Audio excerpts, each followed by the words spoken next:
மனிதன் ஜெயிக்காத ஒரு விஷயம் மரணம் மட்டும்தான். ஒரு பிறந்த நாள் கூட்டத்தின் நீளம் அவன் பெற்ற அங்கீகாரத்தை சொல்லும்.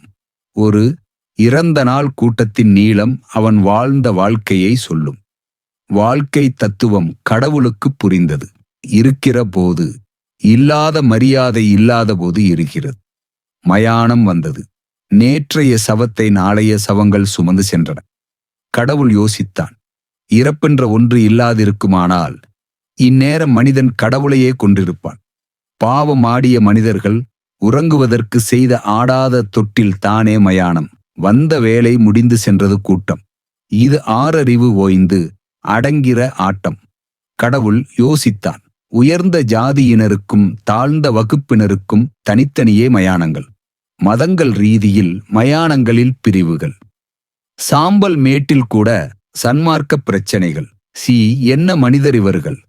அரைஞான கயிற்றை அறுத்து கொள்ளும் வேளையிலும் அடங்க மறுக்கிறானே இந்த மனிதன்.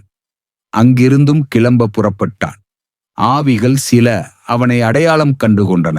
ஆண்டவனை அங்கிருந்த ஆவிகள் அடையாளம் கண்டுகொண்டன. யார் நீ என்றான் இறைவன். நேற்று வரை நான் முதலாளி, இன்று என் விலை எனக்கே தெரியவில்லை.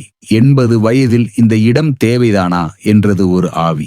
ஆண்டவன் சொன்னான், எத்தனை காலம் வாழ்கிறாய் என்பதல்ல வாழ்க்கை, எப்படி வாழ்ந்தாய் என்பதில்தான் வாழ்க்கை இருக்கிறது என்றான் இறைவன். இறைவா, என்னை ஏன் படைத்தாய்? ஏன் இந்த சிறைக்குள் அடைத்தாய் என்றது ஒரு ஆவி. அவனுக்கும் பதில் சொன்னான் இறைவன். ஒரு அரசியல் ஆவி, ஆண்டவா, இங்கே இடைத்தேர்தலே வராதா என்றது.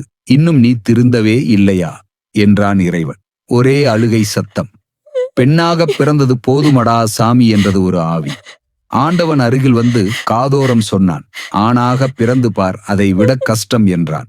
இறைவா, நான் செய்த பாவம் என்ன என்று அழுதது ஒரு குழந்தை. ஆவி, பாவிகள் நிறைந்த உலகத்தில் பிறந்தது. தானடா நீ செய்த பாவம் என்றான் ஆண்டவன். சரி, நல்லவர்களை எல்லாம் சீக்கிரம் அழைத்துக் கொள்கிறாய், கெட்டவர்களை நீண்ட நாள் வாழ வைக்கிறாயே, இது என்ன உன்னுடைய நீதி என்றான். நல்லவர்களை விட்டு வைத்தால் அவர்களும் கெட்டவர்களாகி விடுவார்கள் என்றான் ஆண்டவன். மலர் படைத்தாய், மனம் படைத்தாய், இன்று ஏன் இந்த உலகத்தில் மதம் படைத்தாய் என்று கேட்டது ஒரு ஆவி. ஆண்டனுக்கும் அடி சறுக்கும் என்றான். ஒரே சிரிப்பு சத்தம். நல்ல வேளை, தற்கொலை செய்து கொண்டது நல்லதாகி போய்விட்டது என்றது அந்த ஆவி. இல்லை என்றால் கஷ்டமடா சாமி என்றது ஆவி. கோழைகளுடன் பேசுவதில்லை நான் என்றான் கடவுள். எல்லா உயிர்களும் பிறக்கின்றன, இறக்கின்றன, உனக்கு மட்டும் சாவே இல்லையா என்றது இன்னொரு ஆவி. யார் சொன்னது எனக்கும் மரணம் உண்டு? மழலைகள் சிரிக்கும்போது நான் பிறக்கிறேன். மனிதர்கள் இதுபோல செய்யும் பொழுதெல்லாம் ஒவ்வொரு கணமும் நான் இறக்கிறேன்.